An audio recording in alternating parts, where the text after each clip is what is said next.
ఏపీలో కీలక పరిణామాలు చోటు చేసుకుంటున్నాయి. వైసీపీ లక్ష్యంగా కూటమి వ్యూహాత్మకంగా నిర్ణయాలు తీసుకుంటుంది. ఇప్పటికే వైసీపీ ముఖ్య నేతలపైన ఉన్న ఆరోపణలపై వరుసగా విచారణ జరుగుతుంది. ఇదే సమయంలో వైసీపీ ముఖ్య నేత, మాజీ మంత్రి పెద్దిరెడ్డి రామచంద్రారెడ్డి పైన పెద్ద ఎత్తున భూ ఆక్రమణల ఆరోపణలు వచ్చాయి. దీనిపైన ప్రభుత్వం పూర్తి స్థాయిలో సమాచారం సేకరిస్తుంది. పెద్దిరెడ్డి టార్గెట్ గా వేగంగా కీలక నిర్ణయాలు తీసుకునే అవకాశమూ కనిపిస్తుంది. పెద్దిరెడ్డిపై ఆరోపణల నేపథ్యంలో వైసీపీ ముఖ్య నేతలే లక్ష్యంగా కూటమి ప్రభుత్వం కీలక నిర్ణయాలు తీసుకుంటుందనే విషయం స్పష్టమవుతుంది. చిత్తూరు జిల్లాలో భూ ఆక్రమణల విషయంలో మాజీ మంత్రి పెద్దిరెడ్డి రామచంద్రారెడ్డి పైన పలు ఆరోపణలు వచ్చాయి.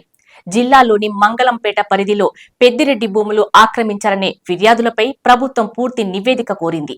విచారణ చేసిన జిల్లా అధికారులు పెద్దిరెడ్డి కుటుంబం అక్రమంగా వెబ్లాండ్ అడంగల్లోకి ఎక్కించుకున్నారని తేల్చినట్లు తెలుస్తుంది. ఈ మేరకు చిత్తూరు జిల్లా కలెక్టర్ సుమిత్ కుమార్ భూ పరిపాలనా ప్రధాన కమిషన్ కు నివేదిక సమర్పించినట్లు సమాచారం.